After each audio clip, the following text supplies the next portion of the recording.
Hello and welcome to this episode of the Animation Fixation Podcast Show, where we talk everything animation. Woo. Hello everyone, welcome to this episode.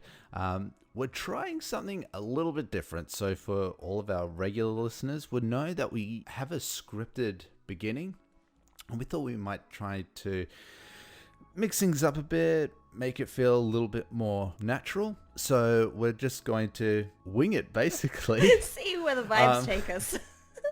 Exactly. And you know what? We couldn't think of a better film to start that off with than The Prince of Egypt. Love this one. Absolutely love it. It's a great film. It's one of my favorites. It follows the biblical story of Exodus, so Moses leading the Hebrews out of Egypt and all of the various plagues that are called down by the Hebrews god on the Egyptians for refusing to release the Hebrew people from slavery. It's actually a better time than it sounds. It sounds horrific when you say it like that, but it's actually a really, really great film. I would say this film straddles a really weird line because while it, I think, does cater very well to children, I think this is more intended for an adult audience. Would you agree with that, Tim? Well, definitely some of the themes.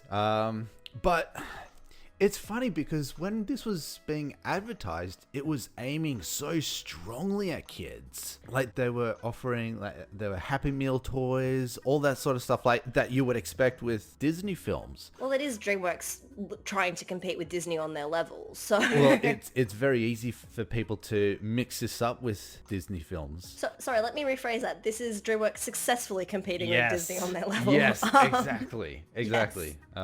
Well, this was one of the most successful hand-drawn animated films at that time. Yeah, it took second place at the box office on its opening weekend, second only behind You've Got Mail, and took, what was it, 14.5 million. That's not bad for an opening weekend. No, not at all. And they ended up taking in $218 million at the box office in total on a $70 million budget, Mm-hmm. so...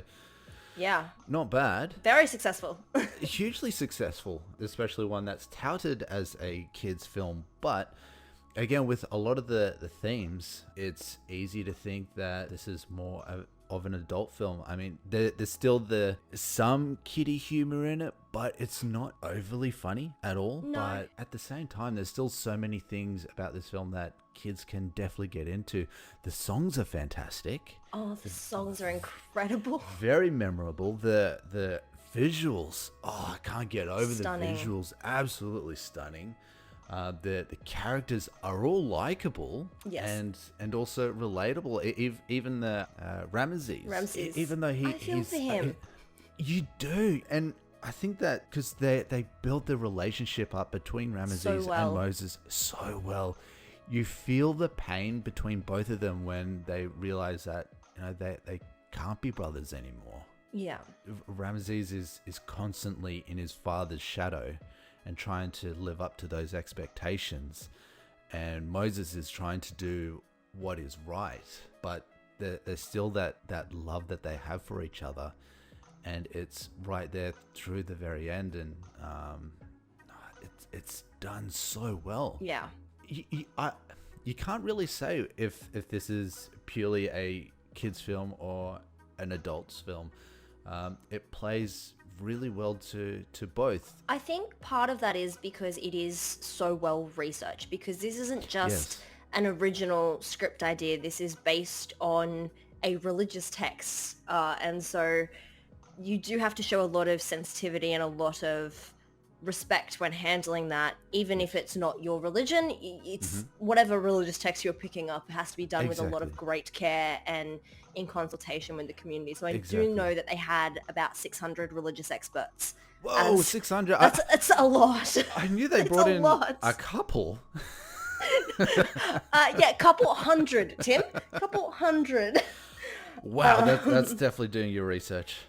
Yes, they wanted to make it as accurate as possible, and I'm not religious, so I actually had to call a friend and ask, does this actually line up with the text? And he said, yes, it surprisingly is fairly accurate. I think he said the main differences were in the biblical story, it is Pharaoh's daughter and not wife that adopts Moses. Oh, And okay. it kind of skips in the text right up until so like he's found as a baby, and Yep. then when he's defending the slaves and kills the slave driver. Yep. So they kind of skip all of his childhood. So they've kind Yeah. of filled that in for Yeah.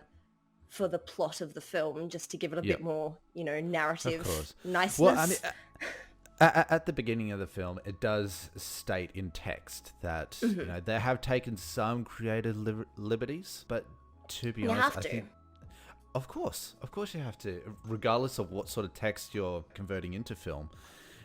You're going to have to change things around. Even if you have the most perfect, complete, whole narrative in a novel, that doesn't translate one for one to screen. There's no way that you can just take a book, and this is whenever there's a film adaptation of any kind of text and you get those purists like, well, it wasn't the book, they changed something. Yes, they had to for it to be a watchable movie. Like, you need to calm down and work out. And the thing is, when you actually cut segments out that have to be cut out, you're going to be left with holes. And so when you're left with holes, you need to fill those up so then they actually work within the confines of the film.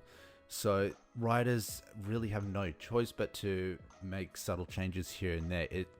It's really dependent if the changes made really benefit the story, or if they've just taken things way too far and it doesn't really match or go drive the story forward. Drive the story forward, but delves too far away from the original story. So there was one change that they did make, which I think was absolutely essential for this film to work. And that was, in the biblical story, Aaron is actually the one doing a lot of the miracles and doing a lot of the talking, not Moses. So the stuff with the staff turning into the snake, that's Aaron, that's not Moses. Is that right? But this is what I'm told. Again, I read this maybe once 15 years ago. I have very little memory of this. But this is my friend who has actually done religious study, who is now giving me footnotes. Now, I was raised Catholic, and I don't ever remember any of that. But again, that was years ago. There's also some things that I think was good that they left out. Like, I know that there is still the implication of God hardening Pharaoh's heart. But I think having that, when you have built up Rameses as such a likable character, as this brother to Moses, kind of when you see a god stacking the odds against them, of like, I want you to go and do this impossible task, but I'm also going to make it even more impossible because I'm going to make sure he doesn't listen to you, and I'm going to make sure that he's not going to say yes. I feel like that would have just, having that be more explicitly stated in the film would have just felt really wrong.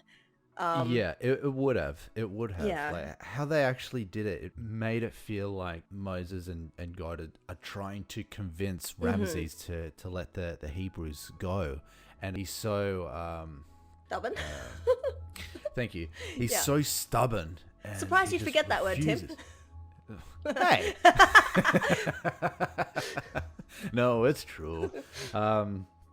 He's just refusing to let them go. So each of the plagues is there to convince them, just let the people go. This is going to get so much worse, and eventually it pushes things way too far, and eventually Rameses does let the Hebrews go at huge personal loss. Yeah.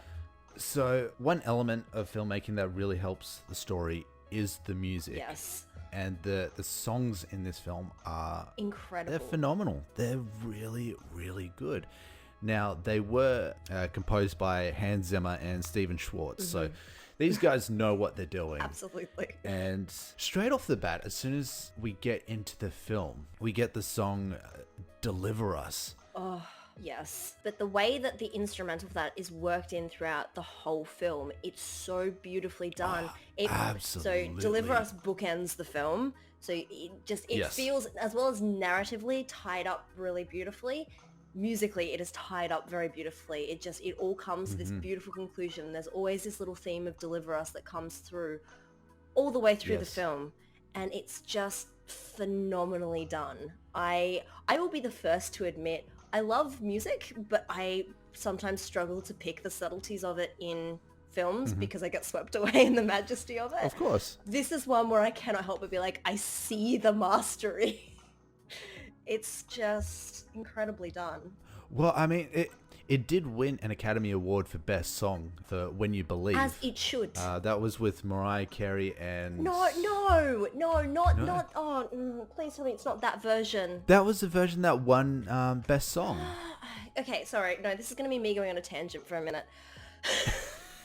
Can we please, filmmakers, if you're listening, can we please move away from the trend of having a breathy pop remix of your main song on the credits, because I hate it. Because no, it's going to suffer.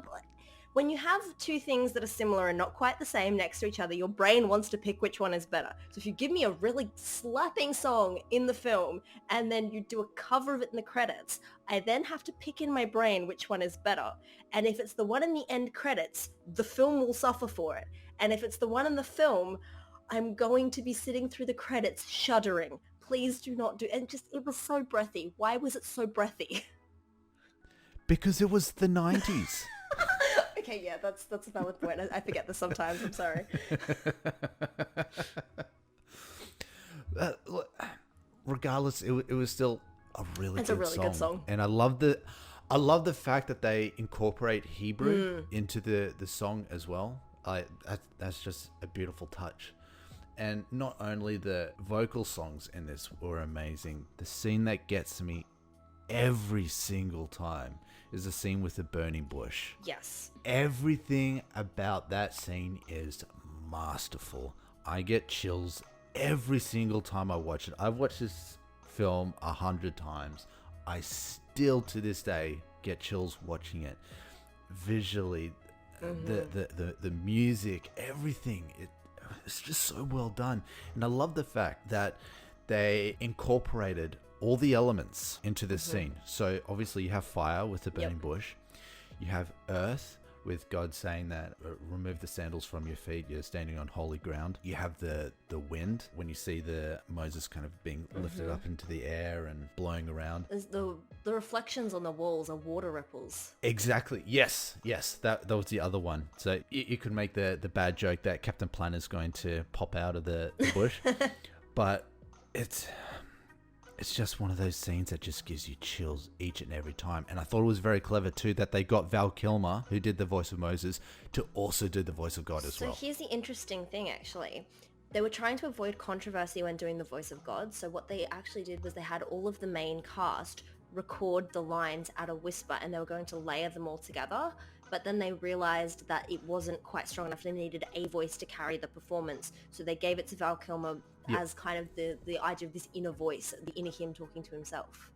So the fact that they've layered it together, I really like, because it gives this really, really ethereal quality to it. It gives this real depth of character through just a couple of lines. And I really enjoy it. Absolutely. And they did that really, really well. And the fantastic thing, you don't need to be religious to enjoy this. You don't need to be religious to get the emotional weight. You don't need to be religious to get the chills from these scenes.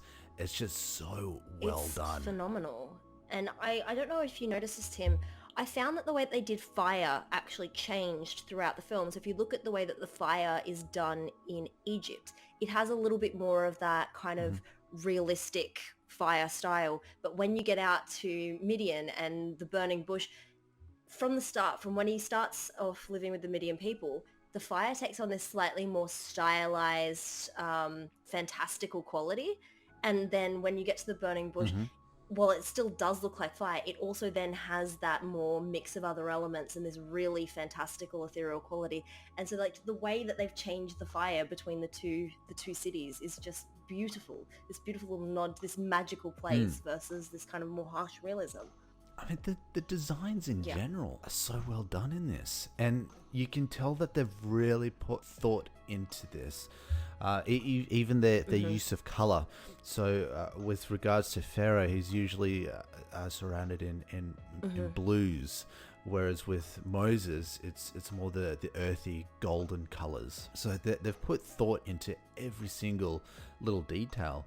Even one that I saw pointed out, after Moses removes his sandals from talking to the burning bush, he never puts them back on. He's barefoot through the rest of the film. I never noticed that. I watched this movie on repeat hundreds of times as a kid. I never noticed that. No, neither did I. I'm like, no way. You're finding something new every single time I'm watching this film, and I absolutely love it. I will say, though, that there was one thing that I didn't like, and it's only because I've been working in 3D for so long, these elements started to jump out a bit more. Their use of 3D. I think I know exactly the thing you're talking about. Yeah. Works in some areas, but in others, oh boy, I never realized how bad it was. Are we talking about the hieroglyphs and the pillars? Look, I didn't mind that because that kind of came off as a stylistic choice to me. Yes. But what really got me was the basket. It looked like a video game asset from like the N64. I didn't think it was that bad. Oh, it was bad, especially like when the basket floats into the Queen's chambers or wherever. You can see the really thick dark outline, and it was uncomfortable to watch. I understand why they made that a 3D element, because seeing the basket go down the Nile, getting washed around, there's hippos and everything like that, it would have been easier and probably cheaper to do it as a 3D element. And it was the late 90s, but I didn't like it. Well, I mean, at the time this was made, they were dropping a lot of money on this. Yeah. This was the most expensive non-Disney animated feature when it was released.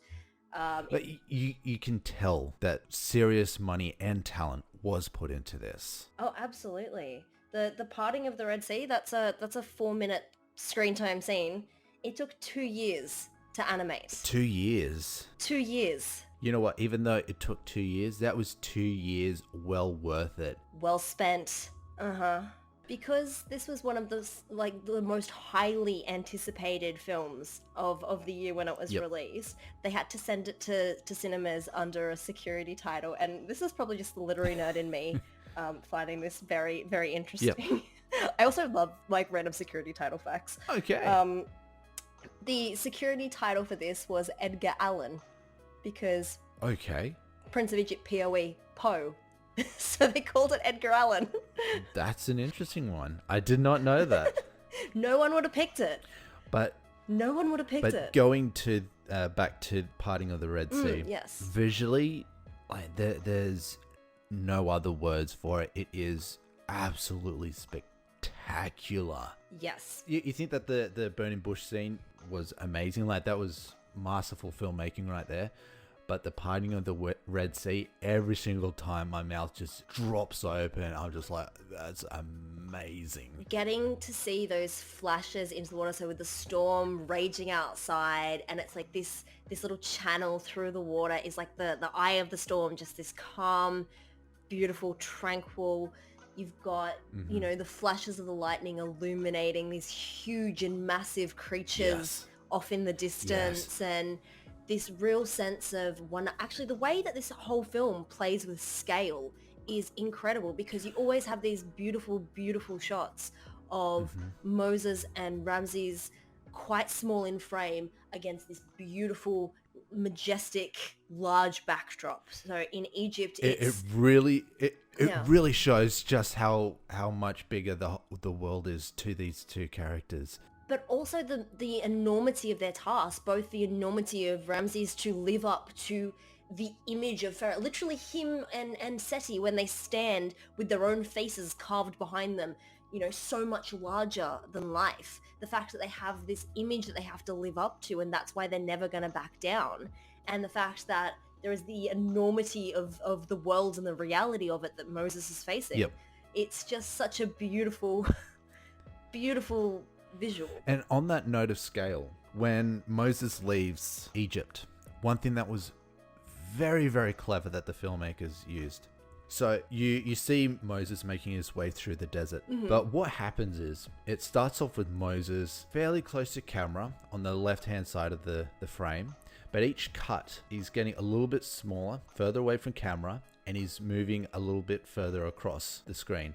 And each cut, he's moving a little bit further across and getting smaller, showing how the desert is just swallowing him up. So vast. While he's trying to make it through. And I just thought that was so clever. Yes. Instead of just seeing him walk through a desert, that would have just been so easy to do. But they just added in that extra detail. This is such a well thought out film. There are some films you watch like, did anyone think of this? Did anyone consider this? It was just kind of incidental. But nothing in this film is incidental. Everything has been considered. Everything has been meticulously planned and thought about, and it's incredible. And the thing is that they could have been lazy. This is a religious story. People would have come to see it. They would have come to see it, but they wouldn't have kept watching it if it was bad. That's right. But the filmmakers took this just to the extra level, to the point where non-religious people are watching this and are absolutely loving it. Now, how often does that actually happen? One thing I am disappointed about is just how low it's rated on Rotten Tomatoes. This is rated 79%. That is a travesty of justice. Do you have any thoughts as to why it might only be 79%? I mean, part of it, I would say maybe could be, again, when you have purists of a text, and especially when you have a religious text, I can understand having a little bit more of a, it should be exactly as the text. Maybe there's some backlash from that. I don't know, but that could have played into it. Or maybe it is, as you were saying, people going, it's a religious film, I don't want to engage with it. So true. That's the only thing. Well, this film was actually banned in a couple of countries. Yes. So it was banned in a couple of Muslim countries. So it was banned in the Maldives, Malaysia, and ironically Egypt for its depiction of Moses, who is also considered an Islamic prophet. So any visual depictions of Islamic prophets are forbidden. I did see one review that said, nice try DreamWorks, but you can't compete with Disney. And it's like, well, you can though. Like, none of it actually said what the problem with it was, other than that it wasn't made by Disney. So, I don't know. Maybe just a Disney fanboy being annoying. That's very possible. The thing I like about DreamWorks, in compared to Disney or Pixar, Disney and Pixar, I feel, go the safe route. They follow a formula. A lot of their characters are designed very similarly, and you usually get the same sort of feel with a Disney or a Pixar film. With DreamWorks, though, I really feel that they experiment a lot more. They take a lot more risks. Yeah. As a result, some of their films are not great. Some of their films are absolutely horrendous. But on the flip side, some of their other films are fantastic. Yeah. Really, really good films. And you really have to respect DreamWorks for being willing to take that risk. Well, I mean, it makes sense thematically for DreamWorks as a company, because the founding of it was a lot of people from Walt Disney Studios who were annoyed with the way that was being run and went off to make their own studio because they were sick of doing the same thing, and they were sick of the way that they were treated by Disney. So they just made their own studio, which is why there's a lot of if you watch Shrek, there's a lot of interesting references to Disney in that. That was very pointed barbs. I put that down to Katzenberg. Yeah. I mean, in the early DreamWorks days, you can tell that they're trying to rip off Disney a little bit and just say, look, we can do it better. Like, you definitely see that with Anastasia. You do see that a little bit with Prince of Egypt, but as the company matured, they kind of came into their own element and were like, you know what? We can beat Disney at this. We don't need to copy them. Yeah. We'll just come up with something different that's better. Sometimes it works, sometimes it doesn't.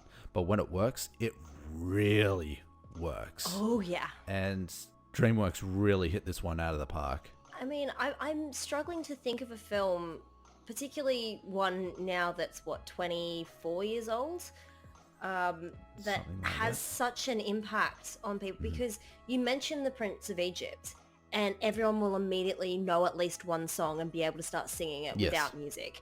Everyone, go into a room and mention the Prince of Egypt and wait, and 5 people go, oh, great film.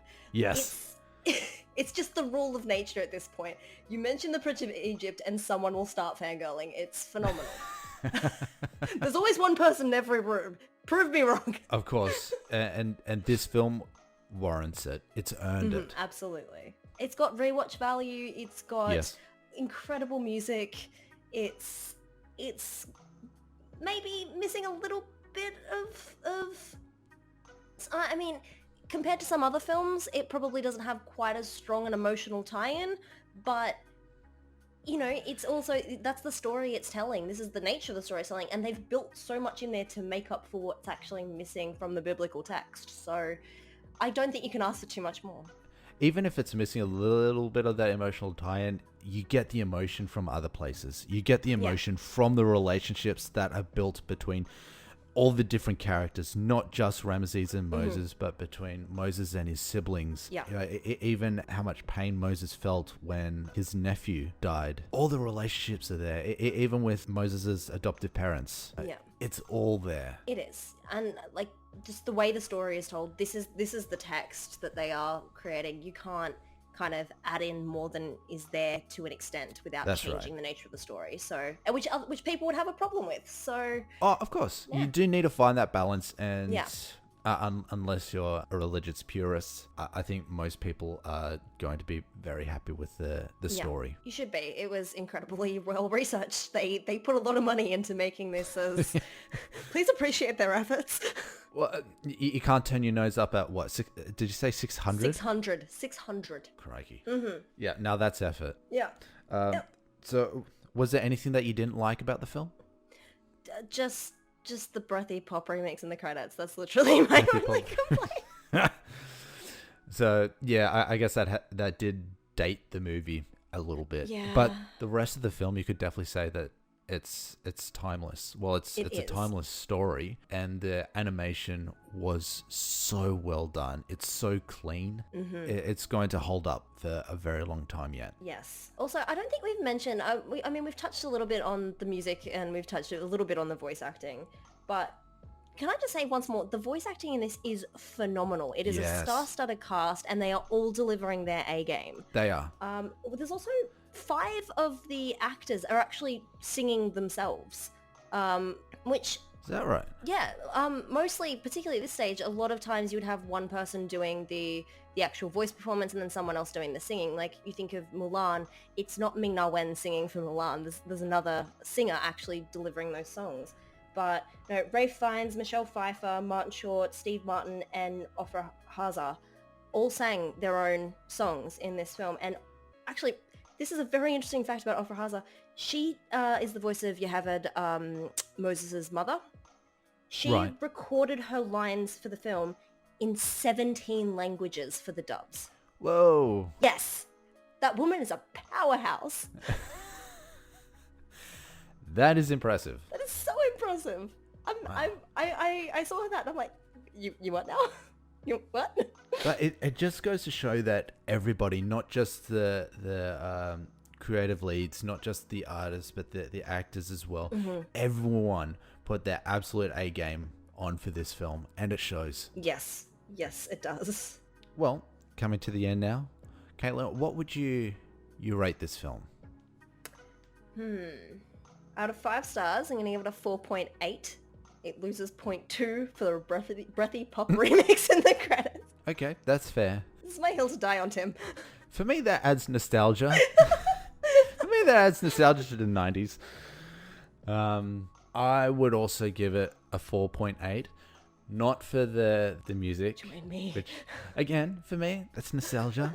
As horrible as it might be, I find that rather nostalgic. But for me, it's the 3D elements. Some of them, not all of them. Some of them were done really, really well. Others were, it was just too obvious, and I just felt uncomfortable watching it. But the rest is masterful. So I think if it was made at a slightly later date, or they just did the basket just a little bit differently, That would have bumped it up for me. I love that this film has lost 0.2 of a star from each of us for like the stupidest things. It is the stupidest things, but you know what? If we make allowances, it's going to diminish the rare film that gets those 5 stars. And boy, this film was that close. I wanted to, but deep down, I was like, oh, I can't. But we will find that elusive 5-star out there. We'll find it. Yeah. Yeah, one that we both agree on. Thank you so much, everyone, for listening. This has been fantastic. Thanks, everybody. And we will catch you around for the next episode. See you later.